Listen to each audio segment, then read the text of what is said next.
सो hi hello everyone. आप बहुत बहुत स्वागत है आपका हमारे इस प्यारे से प्लेटफॉर्म लोकेशन नोट्स पर।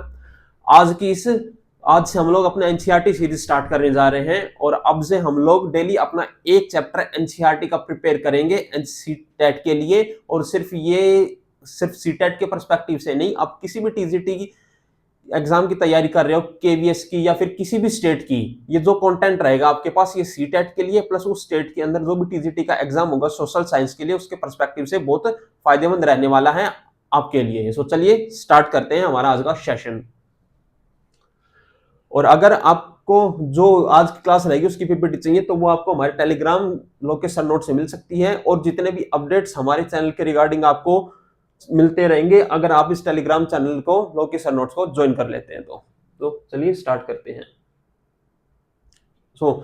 सबसे पहले बात आती है हमारा जो चैप्टर सेकंड है क्लास 7th का, किंग्स और किंगडम, यानी 7वीं शताब्दी के आसपास भारत के अंदर जिन वंशों का जिन बड़े बड़े साम्राज्यों का उदय हुआ वो हम लोग इस चैप्टर के अंदर पढ़ने वाले हैं। तो सबसे पहले आता है हमारे पास, by the 7th century big landlords और warrior chief emerge in different regions. 7वीं शताब्दी तक विभिन्न क्षेत्रों में बड़े बड़े जमींदार या योद्धा प्रमुख उभरे। इसका मतलब क्या हुआ? इसका मतलब ये हुआ कि जो राजा होता था उसके अंडर बहुत सारे लोग काम करते थे, जो उसको मिलिट्री सपोर्ट देते थे, जो उसको एडवाइस देते थे, या फिर कुछ ऐसे होते थे जो चाटुकार टाइप होते थे जो उसको हमेशा खुश रखने का काम करते थे। जैसे जैसे टाइम बढ़ता गया इन लोगों के पास इतना धन आ गया, इन लोगों की ताकत इतनी बढ़ गई कि इन्होंने राजा साहब से कह दिया कि अब इस एक पर्टिकुलर एरिया के इस छोटे से भूभाग के हम मालिक हैं, अब यहां पर आपका नहीं चलेगा। और ये लोग क्या कहलाए? ये लोग कहलाए सामंत। क्या कहलाए? सामंत। यानी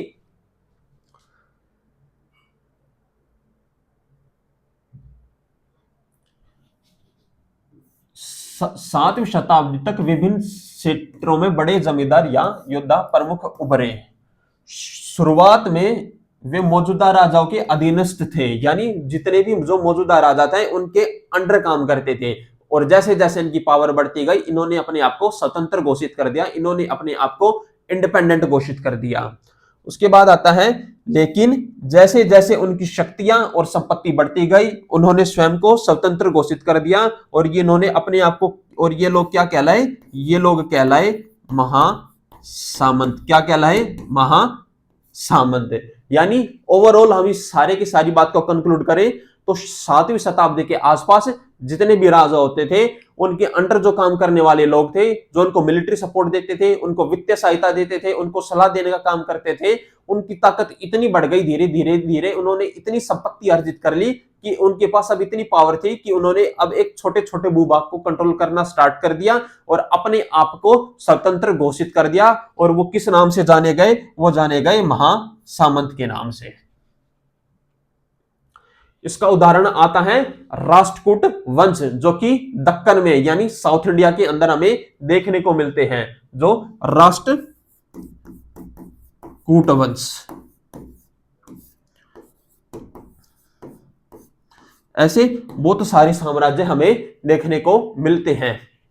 शुरुआत में कर्नाटक के चालुक्यों के अधीन थे, यानी जो राष्ट्रकूट वंश था उसकी स्थापना कब हुई थी? जो चालुक्य वंश था ये उनके अंडर काम करते थे, बट धीरे धीरे जो राष्ट्रकूट वंश के संस्थापक थे, जो लोग थे, उनकी पावर इतनी बढ़ गई कि उन्होंने छोटे छोटे भूभाग को कंट्रोल करना स्टार्ट कर दिया और धीरे धीरे अपने जो एरिया था उसको एक्सपेंड करते चले गए। और एक टाइम ऐसा आया कि ये एक बहुत बड़े साम्राज्य के मालिक बन गए।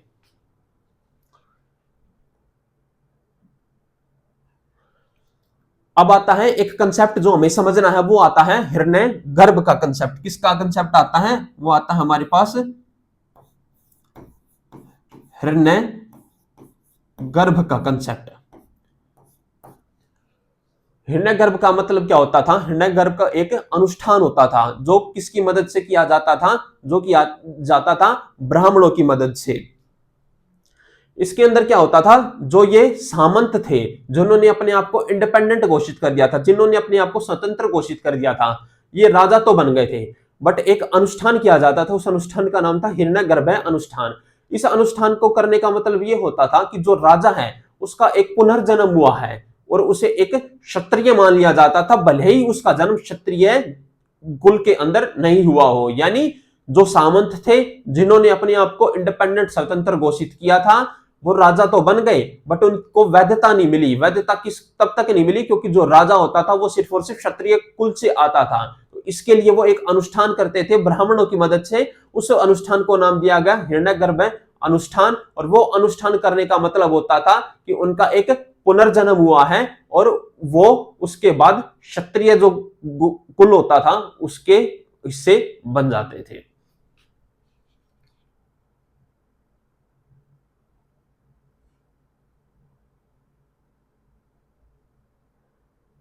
तो अब ये कुछ बेसिक से कंसेप्ट है जो हमें देखने हैं। उस टाइम पर जितना भी बड़ा बड़ा साम्राज्य होता था उसको चलाने के लिए किसकी जरूरत होती थी? पैसे की जरूरत होती थी। तो उस टाइम पर जो रेवेन्यू होता था, जो राजस्व इकट्ठा होता था, उसके स्रोत क्या क्या होते थे? तो सबसे जो प्रमुख स्रोत होता था राजस्व इकट्ठा करने का वो होता था हमारे पास लैंड टैक्स। और ये लैंड टैक्स कैसे इकट्ठा किया जाता था? जितने भी जो किसान होते थे, जो उपज होती थी उनका एक हिस्सा टैक्स के रूप में सरकार को पे किया जाता था। और उसमें एक टर्म यूज की जाती है कि तमिलनाडु के अंदर जो ये राजस्व दिया जाता था उसे किस नाम से जाना जाता था? उसे नाम जाना जाता था कड़मई नाम से। सेकंड आता है हमारे पास फोर्स्ड लेबर, यानी लोगों को मजबूर किया जाता था काम करने के लिए। यानी जो ये शर्म लिया जाता था लोगों से, मजबूर में लिया जाता था। यानी कुछ लोगों को राजा के लिए बिना वेतन के लिए काम करना पड़ता था। और तमिलनाडु में इसे क्या कहा जाता था? वेटी कहा जाता था। यानी जो राजा था उसके पास इतनी पावर थी कि वो लोगों को फोर्सफुली उनके ऊपर अत्याचार करके उनसे काम निकलवाता था बिना पैसे दिए, बिना कोई वेतन दिए। और उसे तमिलनाडु में किस नाम से जाना जाता था? इसे तमिलनाडु में वेटी के नाम से जाना जाता था। थर्ड जो स्रोत होता था रेवेन्यू कलेक्ट करने का, राजस्व इकट्ठा करने का, वो होता था ट्रेड एंड कमर्शियल टैक्सेस। यानी जो उस टाइम पर भी बंदरगाह होते थे, उन बंदरगाहों पर जो जहाज आते थे उनसे भी टैक्स वसूला जाता था। जो बाजार होता था वहां से भी टैक्स वसूला जाता था। नेक्स्ट आ जाता है कुछ मिसलेनियस टैक्स होते थे, अदर टैक्सेस होते थे। जैसे घर की छत बढ़ानी है तो उसके लिए टैक्स लिया जाता था। अगर ताड़ के पेड़ों पर चढ़ने के लिए सीढ़ी का उपयोग करने और संपत्ति का उत्तराधिकारी पर भी टैक्स लिया जाता था। यानी अब एक इंसान था, उसकी अगली पीढ़ी के में अगर प्रॉपर्टी का ट्रांसफर करना है, अगर जो संपत्ति है वो ट्रांसफर करनी है तो उस पर भी टैक्स लिया जाता था, जिसे उत्तराधिकारी टैक्स किया कहा जाता था।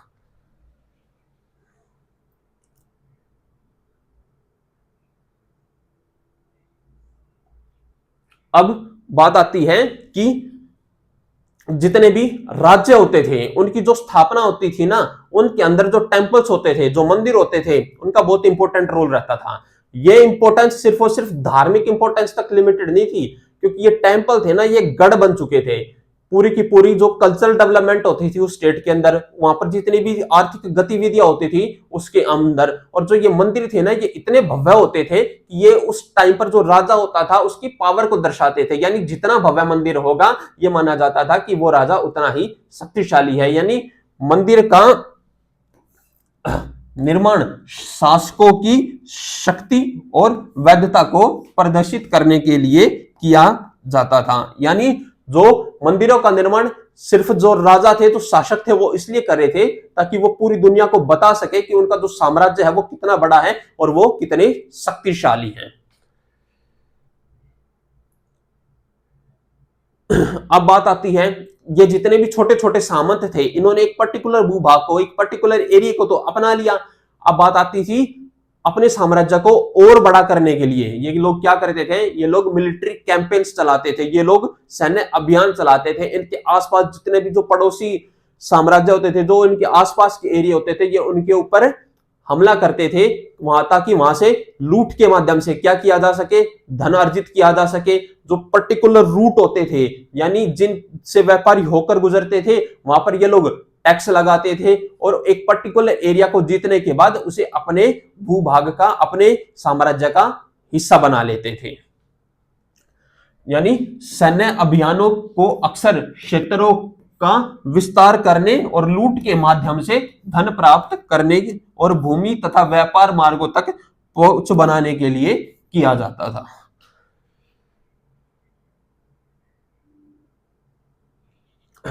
अब अगली चीज आती है जो राजस्व इकट्ठा करने का काम होता था, यानी जो टैक्स कलेक्शन का काम होता था, यानी राजस्व संग्रह का काम होता था, वो किसके द्वारा किया जाता था? यानी टैक्स कलेक्ट करने के लिए भी कुछ लोग होते थे, तो जो टैक्स कलेक्ट करने का काम किया जाता था वो जो राजा के आसपास जो लोग राजा के बहुत निकट होते थे उन्हीं के द्वारा किया जाता था। और धीरे धीरे क्या हुआ, जो टैक्स कलेक्ट करने का काम था, जो अधिकारी अपॉइंट किए जाते थे वो किस पद्धति पर अपॉइंट किए जाने लगे, वो लोग वंशानुगत हो गया। ये काम क्या हो गया? वंशानुगत, हेरिडिटरी पर बेस हो गया। यानी बाप के बाद उसका जो बेटा होता था वही टैक्स कलेक्ट करने का काम करता था। और जो राजा के सेनापति होते थे वो भी कौन होते थे? उसके आसपास के जो निकटतम जिन पर राजा विश्वास करता था उन्हीं को सेनापति बनाया जाता था। क्यों बनाया जाता था? ताकि ट्रस्ट हो सके, विश्वासघात ना हो। क्योंकि पुराने टाइम में हमें ऐसा बहुत जगह देखने को मिला है कि जो जहां पर सेनापति होते थे वही राजा की हत्या करके खुद को राजा डिक्लेयर कर देते थे। तो इस बात को एंश्योर करने के लिए, इस बात की संतुष्टि करने के लिए कि उनके साथ ऐसा कुछ ना हो, तो राजा उन्हीं लोगों को सेना के अंदर अधिकारी बनाते थे जिन पर राजा विश्वास कर सकता था। और ये लोग कौन होते थे? ये जो लोग होते थे राजा के जो रिश्तेदार होते थे या फिर उसके आसपास जो ब्लड रिलेशन के अंदर लगते थे।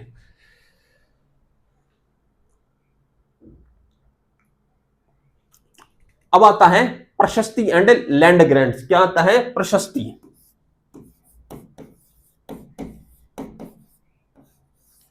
अब प्रशस्ति का मतलब क्या होता था?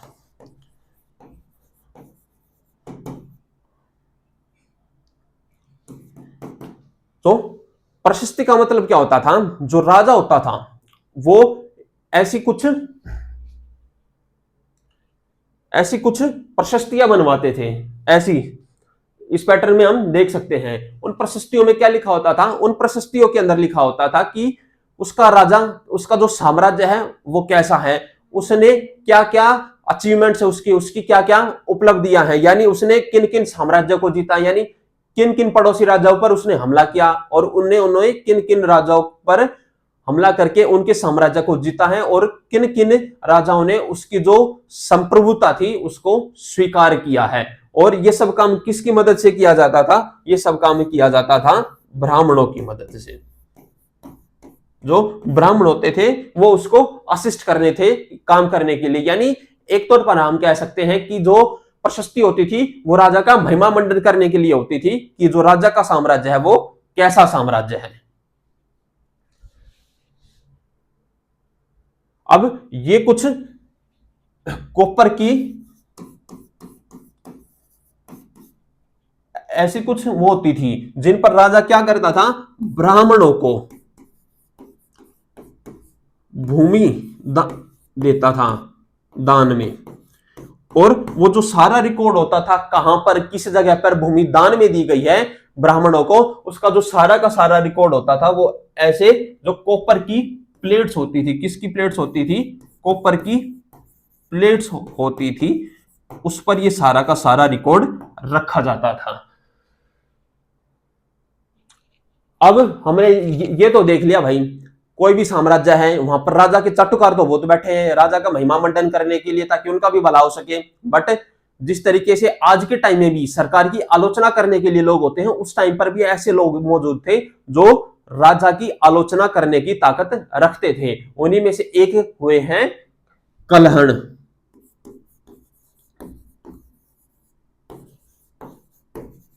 उन्होंने किताब लिखी है, उस किताब को हम लोग किस नाम से जानते हैं? रजत रंगनी।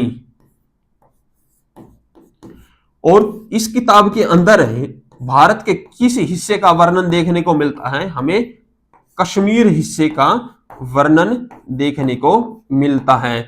यानी कलहण ने अपने जीवन के अंदर जितने भी राजा थे, इस किताब के अंदर उसने उन सबको डिटेल में एक्सप्लेन किया है। और कलहण बाकी लोगों की तरह नहीं था जो सिर्फ और सिर्फ महिमा मंडन करता रहता था।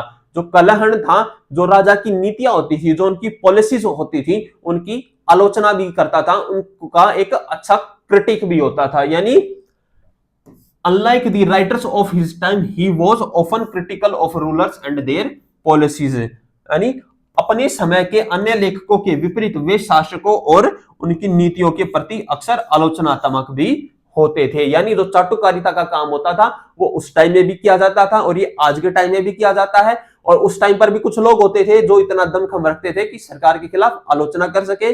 जिस तरीके से आज के टाइम में भी लोग होते हैं जो सरकार की जो पॉलिसीज होते हैं उनका अच्छे तरीके से, यानी नेगेटिव तरीके से नहीं, अच्छे तरीके से सरकार की पॉलिसीज के अंदर जो कमियां होती है, जो ड्रॉबैक्स होते हैं, उनको बताते थे और सजेशंस रखते थे कि इन चीजों को और किस तरीके से बेटर किया जा सकता है।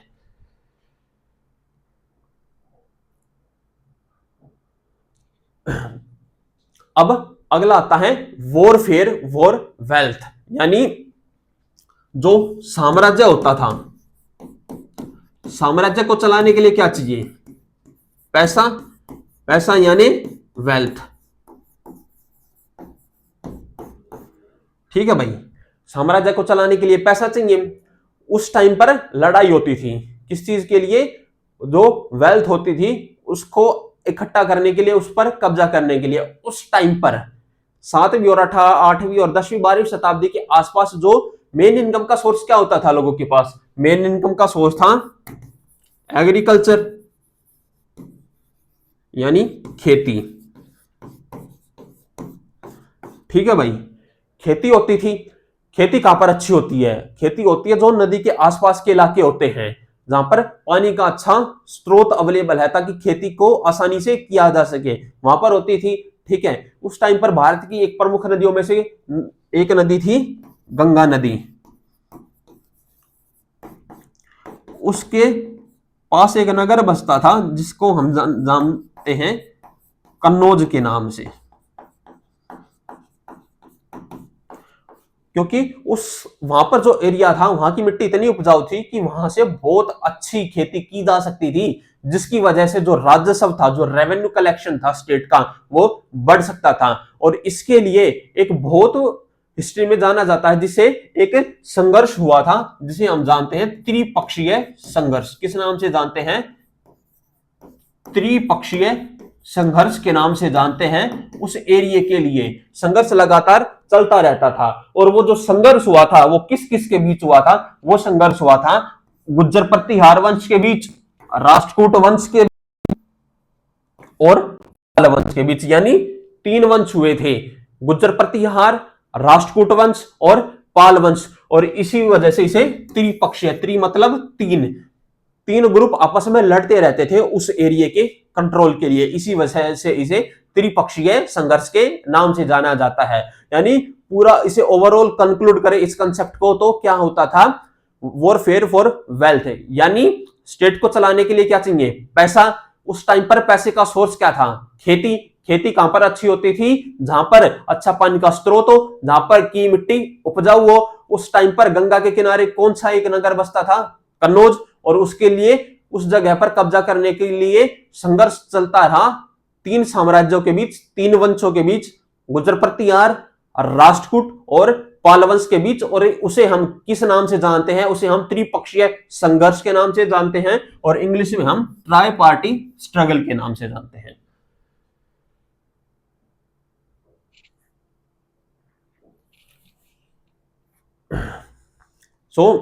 अब नेक्स्ट आता है, राजा थे, उन्होंने साम्राज्य बना लिया।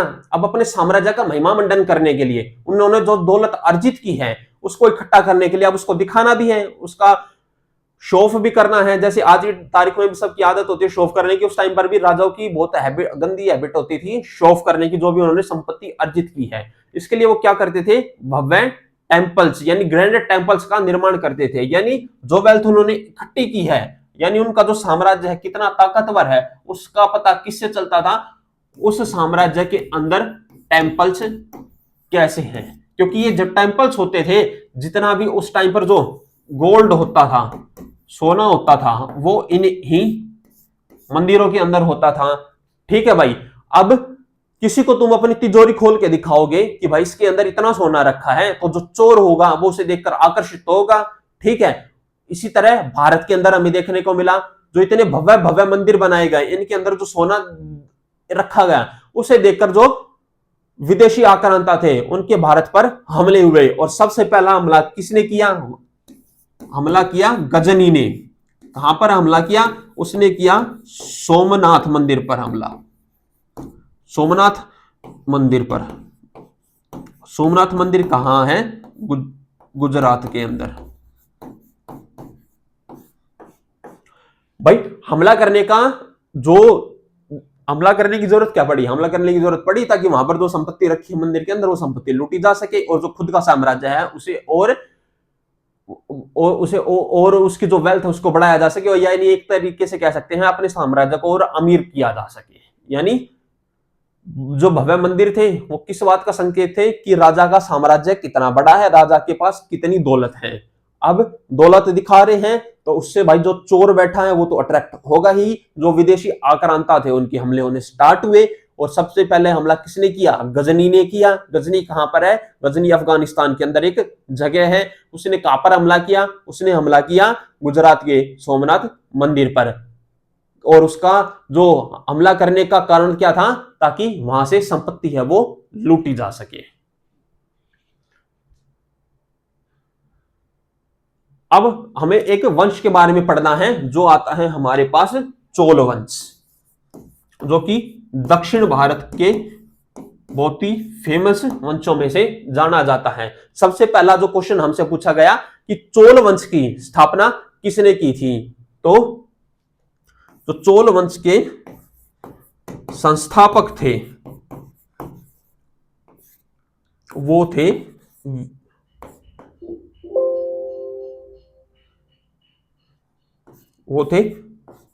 विजय आल्य। ठीक है। जिन्होंने चोल वंश की स्थापना की थी। कब की थी चोल वंश की स्थापना? 9वीं शताब्दी के अंदर। ठीक है। चोल वंश की स्थापना करने के लिए उन्होंने क्या किया था? उस टाइम पर पल्लव वंश होता था साउथ इंडिया के अंदर, दक्षिण भारत के अंदर। पल्लव वंश से एक सिटी थी, एक शहर था, जिसको उन्होंने अपने कंट्रोल में ले लिया था। और उस शहर का क्या नाम था? उस शहर का नाम था मुत्तरियार शहर। और जो ये शहर था किस नदी के तट पर स्थित था? कावेरी नदी। ठीक है। तो यहां पर हमें क्या याद रखना है? जो चोल वंश के संस्थापक थे वो कौन थे? विजयालय चोल। और चोल वंश की स्थापना किस शताब्दी में की गई? वो की गई 9वीं शताब्दी के अंदर। जो चोल वंश थे वो किनके अधीनस्थ थे, किनके अंडर काम करते थे? वो करते थे पल्लव वंश के अंडर काम करते थे। और धीरे धीरे जैसे जैसे वो ताकतवर होते गए तो उन्होंने जो पल्लव वंश थे उनसे एक शहर था जो वो छीन लिया, और उस शहर का नाम था मुत्तरियार शहर, जो किस नदी के तट पर स्थित था? कावेरी नदी के तट पर स्थित था। उसके बाद जो जैसे जैसे जो ये चोल वंश था आगे, जो ये चोल वंश था जैसे जैसे धीरे धीरे आगे बढ़ता गया, इन्होंने क्या किया? इन्होंने जो आसपास के और साम्राज्य थे उन पर भी हमला करना स्टार्ट कर दिया और अपने साम्राज्य का विस्तार करते गए। और जो चोल वंश का सबसे महान शासक हुआ था वो कौन हुआ था? वो हुआ था राजराज प्रथम। और ये गद्दी पर कब बैठे थे? ये बैठे थे 985 ईस्वी के अंदर गद्दी पर बैठे थे। यानी चोल वंश का जो सबसे महान शासक किसे माना जाता है? राजराज प्रथम को, जिन्होंने पांड्य और जो पल्लव वंश थे उनकी जो टेरिटरी थी, उनका जो एरिया था उस पर हमला करके उनकी जो एरिया था उसको अपने कंट्रोल में ले लिया था। और जो एम्पायर था, जो पूरा का पूरा साम्राज्य था, एरिया बढ़ाने में जो चोल वंश का, उसमें राजराज प्रथम का बहुत बड़ा कंट्रीब्यूशन रहा था।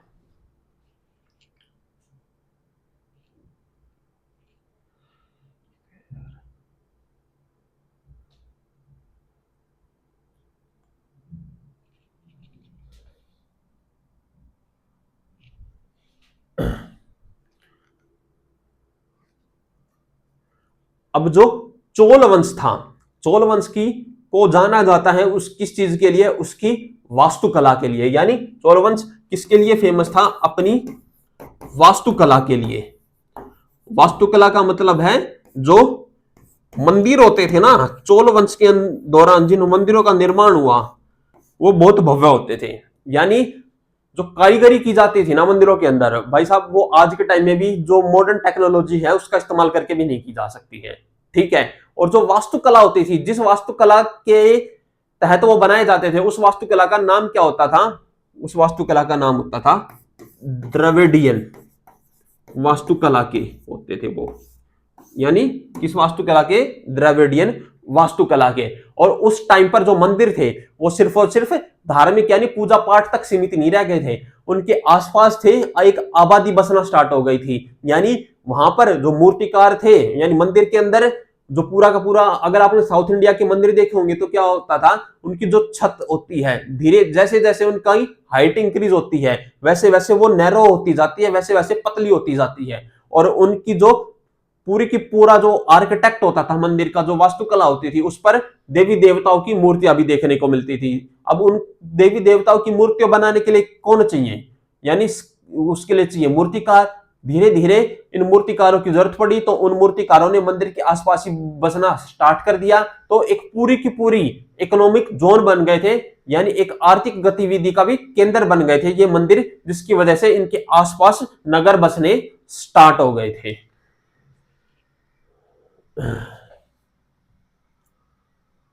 यानी ऐसे भव्य मंदिर देखने को मिलते थे, हमें देखने को मिलते हैं जिन पर देवी देवताओं की मूर्ति होती है।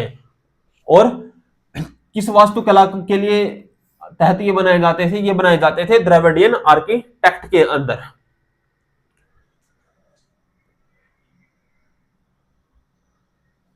और जो फेमस मंदिर हैं जो बनाए गए थे उस टाइम पर, उनमें से कुछ के हम लोग नाम देख लेते हैं। एक टेंपल होता है तंजावुर के अंदर बनाया गया था,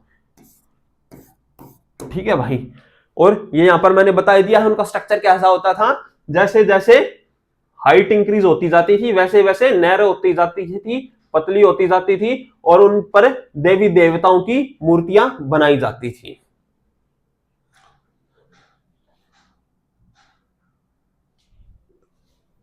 ये भी मैंने आपको बता दिया है कि जो चोल साम्राज्य के अंदर जो मंदिर होते थे वो सिर्फ और सिर्फ धर्म के कार्य से नहीं होते थे। धीरे धीरे वहां पर किन्होंने बसना स्टार्ट कर दिया, स्कल्प्टर्स। स्कल्प्टर्स यानी मूर्तिकारों ने की जरूरत थी मंदिर बनाने के लिए, उन्होंने वहां पर बसना स्टार्ट कर दिया। ब्रोंज यानी कांसे की वो जो इमेजेस बनाने की जरूरत होती थी, उन्होंने वहां पर बसना स्टार्ट कर दिया। वीवर्स यानी जो बुनकर होते थे, उन्होंने भी वहां पर बसना स्टार्ट कर दिया। और धीरे धीरे क्या हुआ, इन मंदिरों के आसपास नगर बसना स्टार्ट हो गए, और ये नगर इकोनॉमिक यानी आर्थिक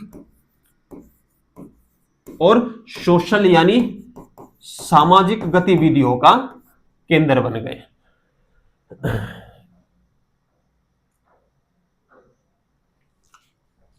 अब क्या होता था, जो शासक होते थे और जो भक्त होते थे उस टाइम पर क्या करते थे, मंदिरों को जो जमीन होती थी वो दान में दी जाती थी, ठीक है। और उस जमीन का इस्तेमाल किस लिए किया जाता था, उस जमीन का इस्तेमाल किया जाता था फसल उगाने के लिए।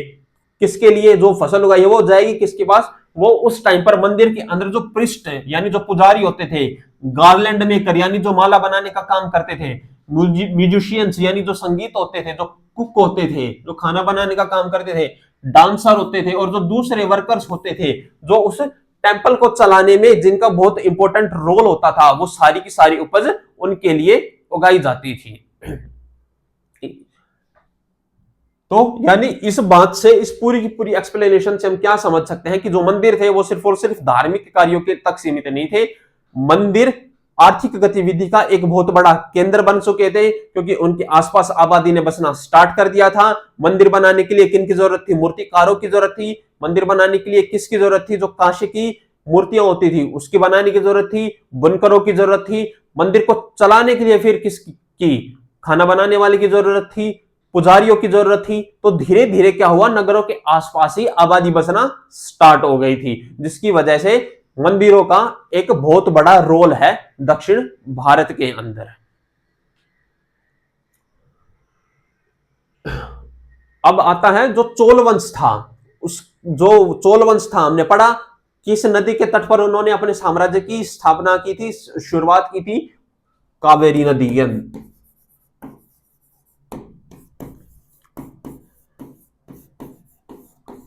ठीक है भाई, मंदिर तो एक बहुत इंपॉर्टेंट सोर्स थे रेवेन्यू का उनके लिए, और भी बहुत सारी चीजें थी।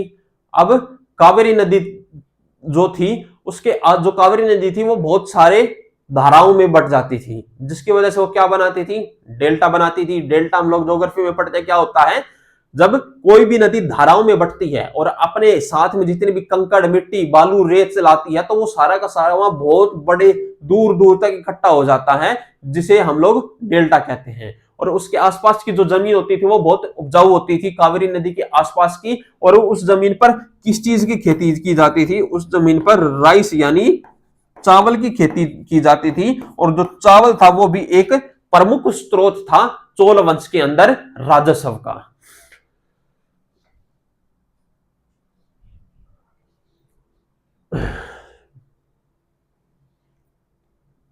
अब भाई खेती हो गई, खेती के लिए क्या चाहिए, पानी के स्रोत चाहिए। तो चोल वंश के दौरान जो खेती होती थी बहुत बड़े पैमाने पर की जाती थी, जंगल साफ किए जाने लगे, यानी जहां पर खेती के लिए जमीन की जरूरत पड़ी, जमीन उसके लिए क्या किया जाने लगा, उसके लिए किया जाने लगा डिफोरेस्टेशन यानी वृक्षारोपण, ताकि जो खेती है जमीन के लिए और खेती उपलब्ध हो सके। और उसके बाद क्या होता था, बारिश का मौसम होता था, बारिश का मौसम होता है तो नदियों के अंदर किसका खतरा रहता है, उस टाइम पर बाढ़ का खतरा रहता है। बाढ़ आएगी तो क्या होगी, खेती नहीं हो पाएगी। इसके लिए क्या किए जाने लगे, इसके लिए बनाए जाने लगे कैनाल यानी तटबंध। यानी अगर बाढ़ आती है और ज्यादा पानी नदी के अंदर हो जाता है तो उसे दूसरे चैनल्स में, दूसरी धाराओं में उसे प्रवाहित किया जा सके, यानी उससे जो फसल है उसको नुकसान न हो।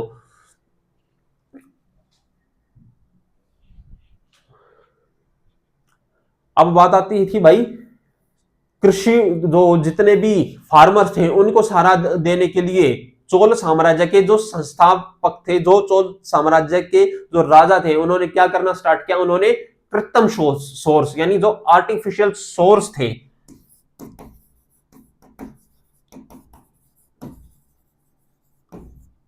आर्टिफिशियल सोर्स कृत्रिम स्रोत, किस चीज के कृत्रिम स्रोत, कृत्रिम का मतलब होता है जो चीज मानव द्वारा निर्मित होती है।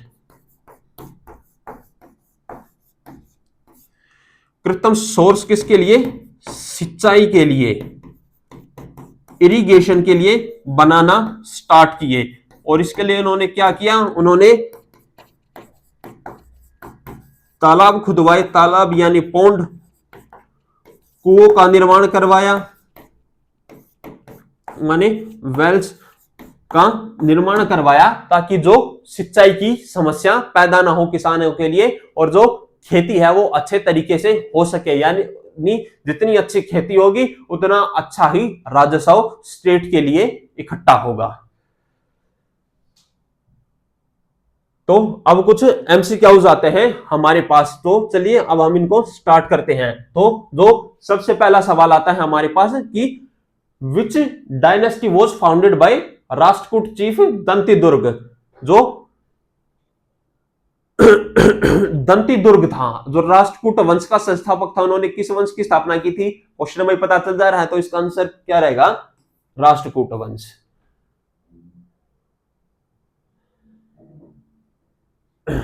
नेक्स्ट क्वेश्चन हमारे पास आता है which of the following temple was built by the Chola Kings. जो चोल वंश के संस्थापक थे, जो चोल वंश के राजा थे, उन्होंने इसमें से किस मंदिर का निर्माण करवाया था। ए ऑप्शन आता है कैलाशनाथ टेंपल, बी ऑप्शन आता है बृहदेश्वर टेंपल, सी ऑप्शन आता है सन टेंपल, और डी ऑप्शन आता है मीनाक्षी टेंपल। तो जो इसका सही आंसर रहेगा वो रहेगा हमारा बृहदेश्वर टेंपल, जिसका निर्माण किसके द्वारा करवाया गया था, चोल शासकों के द्वारा करवाया गया था। नेक्स्ट क्वेश्चन आता है हमारे पास what was the land tax collected by the Chola rulers called. यानी जो चोल वंश के राजा थे उनके द्वारा जो टैक्स कलेक्ट किया जाता था, यानी जो जमीन जो भूमि कर इकट्ठा किया जाता था उसे हम किस नाम से जानते थे? उसे हम कदमई के नाम से जानते थे। नेक्स्ट क्वेश्चन आता है what was the title adopted by the Chola Kings? जो चोल राजा थे उनके द्वारा कौन सी उपाधि अर्जित की गई? पहला आंसर क्वेश्चन ऑप्शन आता है महाराजधिराज, ऑप्शन बी आता है चक्रवर्ती, ऑप्शन सी आता है राजराज और ऑप्शन डी आता है सम्राट। तो इसका जो सही आंसर रहेगा वो रहेगा हमारा चक्रवर्ती। नेक्स्ट क्वेश्चन आता है हमारे पास हु रोट पृथ्वीराज राजसो? पृथ्वीराज राजसो किसके द्वारा लिखी गई थी? ऑप्शन ए आता है कल्हण। कल्हण के द्वारा कौन सी पुस्तक लिखी गई थी? कल्हण के द्वारा लिखी गई थी रजत रंगनी, जिसके अंदर हमें भारत के किस क्षेत्र का वर्णन देखने को मिलता है? कश्मीर क्षेत्र का वर्णन देखने को मिलता है। ऑप्शन बी आता है अलबरूनी, ऑप्शन सी आता है चंद्रबरदाई, ऑप्शन डी आता है बाणभट्ट। तो इसका जो सही ऑप्शन रहेगा वो रहेगा चंद्रबरदाई। चंद्रबरदाई कौन थे? चंद्रबरदाई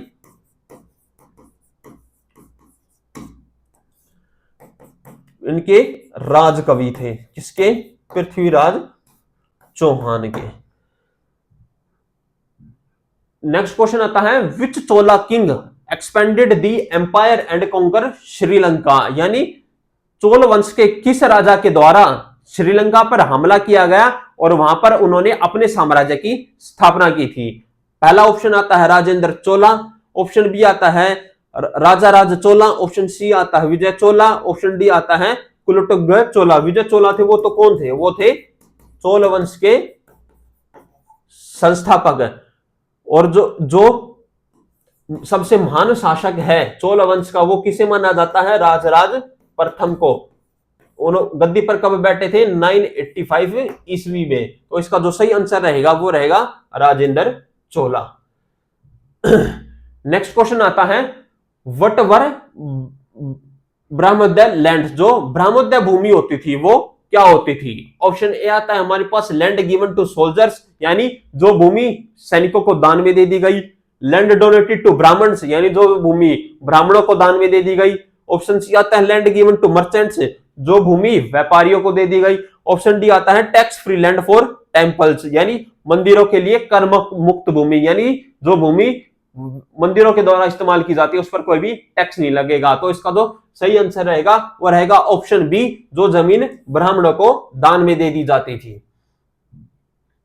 नेक्स्ट क्वेश्चन हमारे पास आता है जो हमने पढ़ा था त्रिपक्षीय संघर्ष किस किस के बीच हुआ था? वो हुआ था गुर्जर प्रतिहार, राष्ट्रकूट और पाल वंश के बीच। त्रिपक्षीय संघर्ष क्या था? त्रिपक्षीय संघर्ष था गंगा के किनारे एक शहर था कन्नौज, वहां पर मिट्टी कैसी थी? उपजाऊ मिट्टी थी, तो उससे क्या होगी? खेती अच्छी होगी, और खेती अच्छी होगी तो राजस्व भी अच्छा होगा। यानी सारा खेल at the end of the day किसका है? पैसे का। उसके लिए त्रिपक्षीय संघर्ष हुआ था। नेक्स्ट क्वेश्चन आता है हमारे पास what was samanta in early medieval period? यानी मध्यकालीन भारत में जो सामंत थे वो कौन होते थे? ए ऑप्शन आता है हमारे पास किंग, बी ऑप्शन आता है फ्यूडल लैंड यानी सामंत स्वामी, ऑप्शन सी आता है व्यापारी और ऑप्शन डी आता है पुरोहित। तो इसका जो आंसर रहेगा वो रहेगा ऑप्शन बी, जो सामंत स्वामी होते थे। यानी जो सामंत होते थे कौन होते थे? हमने चैप्टर के एक्सप्लेनेशन में स्टार्टिंग में पढ़ा था, राजा के अंडर कुछ लोग काम करते थे, धीरे धीरे उन्होंने इतना धन अर्जित कर लिया, इतनी शक्ति अर्जित कर ली कि वो उन्होंने एक छोटे से पर्टिकुलर एरिया के वो मालिक बन गए और उन्होंने अपने आप को इंडिपेंडेंट यानी स्वतंत्र घोषित कर दिया था। और इसी तरीके से किसकी स्थापना हुई थी? इसी तरीके से चोल वंश की स्थापना हुई थी। चोल वंश ने किस साम्राज्य से जमीन स्वतंत्र हुए थे? वो हुए थे पल्लव वंश से। नेक्स्ट क्वेश्चन आता है what was the capital of Chola kingdom? जो चोल साम्राज्य था उसकी राजधानी क्या थी? ए ऑप्शन आता है कांचीपुरम, बी मदुरई, सी तंजावुर और डी आता है उज्जैन। तो इसका जो सही आंसर रहेगा तंजावुर, और तंजावुर के अंदर उन्होंने एक भव्य मंदिर का भी निर्माण करवाया था। यानी जो तंजावुर के अंदर मंदिर है उसका निर्माण किसके द्वारा करवाया गया? चोल साम्राज्य या फिर चोल शासकों के द्वारा। नेक्स्ट क्वेश्चन आता है, who was the founder of Chola dynasty, जो चोल वंश का संस्थापक कौन था? तो ये तो हम सब जानते ही हैं, चोल वंश का संस्थापक कौन था? विजय चोला।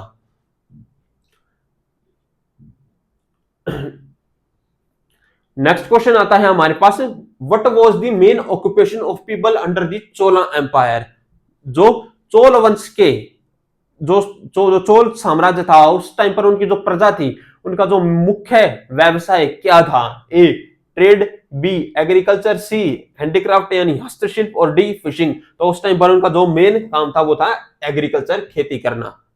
नहीं नहीं, इसका आंसर रहेगा मछली पकड़ना, क्योंकि जो चोल साम्राज्य था वो कैसी जगह पर होता था जहां पर नदियां हैं, साउथ इंडिया के अंदर बहुत सारी नदियां देखने को मिलती है, और जो फिशिंग है वो आज भी एक मुख्य व्यवसाय माना जाता है दक्षिण भारत के। तो इसका सही आंसर क्या रहेगा? मछली पकड़ना। नेक्स्ट क्वेश्चन आता है हमारे पास, the Chola rulers were great patrons of which art form, जो चोल शासक किस कला रूप के महान संरक्षक रहे? ऑप्शन ए आता है पेंटिंग, ऑप्शन बी वास्तुकला, option C music, option D dance. तो जो चोल साम्राज्य के जो था वो किस चीज के लिए प्रसिद्ध है? वो है वास्तुकला के लिए प्रसिद्ध। और किस टाइप की वास्तुकला? द्रविडियन वास्तुकला।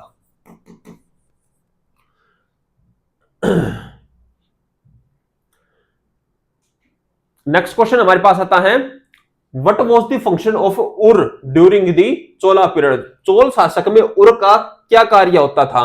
उर मतलब होती क्या थी, ये चीज क्या थी चोल साम्राज्य के दौरान? ऑप्शन ए आता है ए विलेज असेंबली, एक ग्राम सभा, ऑप्शन बी आता है ए ट्रेड गिल्ड, एक व्यापारी संघ, ऑप्शन सी आता है एक धार्मिक केंद्र, और ऑप्शन डी आता है एक कर संग्रहण इकाई। तो इसका जो सही आंसर रहेगा वो रहेगा ग्राम सभा, यानी जो ग्राम सभा होती थी चोल साम्राज्य के दौरान, उसे हम किस नाम से जानते थे? उर के नाम से जाना जाता था।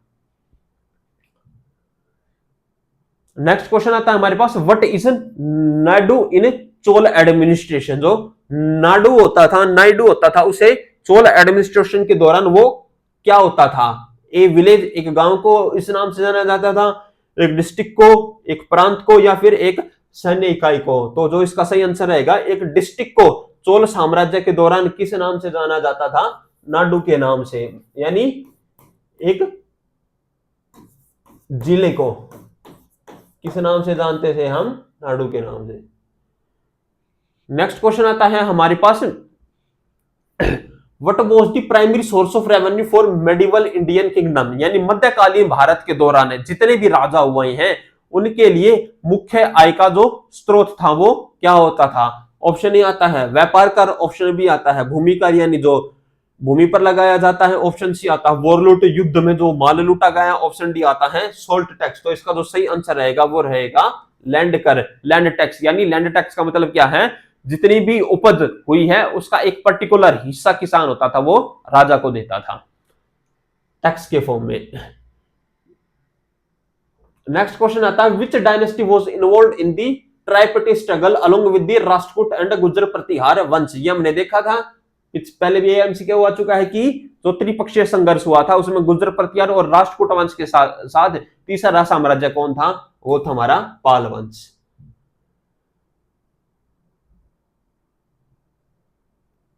वही आंसर गलत है इसका।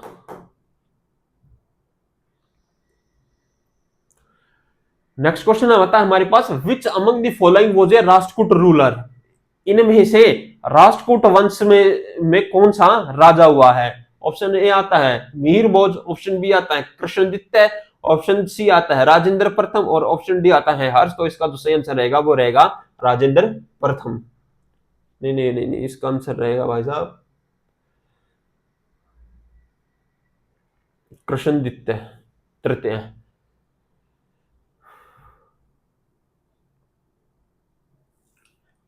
अगला क्वेश्चन आता है हमारे पास, जो सभा होती थी उसका क्या महत्व होता था?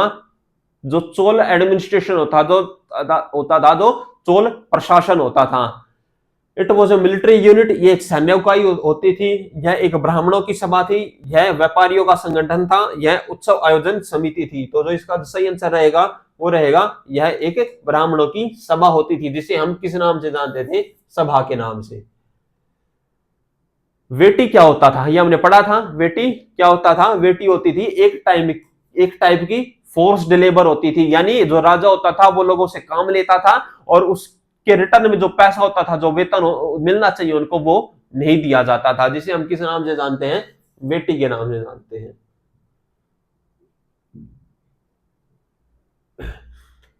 जो प्रसिद्ध कैलाश मंदिर है एलोरा की गुफाओं में, वो किसके द्वारा बनाया गया था? पहला क्वेश्चन ऑप्शन आता है कृष्ण प्रथम, ऑप्शन बी आता है दंती दुर्ग, ऑप्शन सी आता है अमोघवर्ष, ऑप्शन डी आता है गोविंद तृतीय। तो जो इसका सही आंसर रहेगा वो रहेगा कृष्ण प्रथम। जो दंती दुर्ग है वो किस वंश से संबंधित है? वो राष्ट्रकूट से संबंधित है। नेक्स्ट क्वेश्चन आता है हमारे पास, जो बृहदेश्वर टेम्पल है वो किस साम्राज्य से संबंधित है? ऑप्शन ए आता है चोल वंश, पल्लव वंश, पांडव वंश, चेर वंश। तो इसका जो सही ऑप्शन रहेगा वो रहेगा चेर वंश। अगला क्वेश्चन आता है, which Gurjara Pratihara ruler is credit with stopping the Arab invasion in western India? यानी भारत पर जो विदेशी आक्रांताओं के, यानी जो अरब से आने वाले शासक थे जिन्होंने भारत पर हमला किया था, उनमें से गुर्जर प्रतिहार वंश के किस शासक ने उनको रोका था वेस्टर्न इंडिया के अंदर? तो ऑप्शन ए आता है नागभट्ट प्रथम, ऑप्शन बी आता है मिहिर भोज, ऑप्शन सी आता है वत्सराज, ऑप्शन डी आता है महेंद्र पाल। तो जो इसका सही आंसर रहेगा वो रहेगा नागभट्ट प्रथम। नेक्स्ट क्वेश्चन आता है हमारे पास, what was the main source of income of for the Chola kingdom? जो चोल साम्राज्य था उनके लिए मेन इनकम का सोर्स क्या था? तो भूमि कर इसका सही आंसर रहेगा। Which dynasty ruler Dharmapal founded the famous Vikramshila university? यानी जो विक्रमशिला यूनिवर्सिटी थी उसकी स्थापना किसने की थी? उसकी स्थापना की थी धर्मपाल ने। वो किस वंश से संबंधित था? तो पाल वंश, प्रतिहार वंश, राष्ट्रकूट वंश, चोल वंश। तो इसका जो सही आंसर रहेगा वो रहेगा पाल वंश।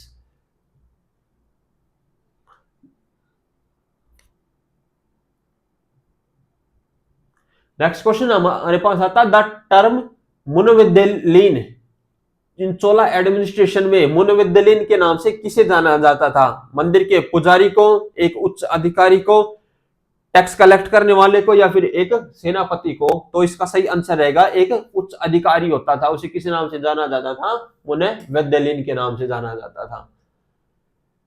नेक्स्ट क्वेश्चन आता है हमारे पास, जो चोल साम्राज्य था उसके उस दौरान किस भाषा का इस्तेमाल किया जाता था? ऑप्शन ए आता है संस्कृत, ऑप्शन बी आता है Prakrit, option C Tamil, option D Pali. तो इसका सही आंसर रहेगा पाली।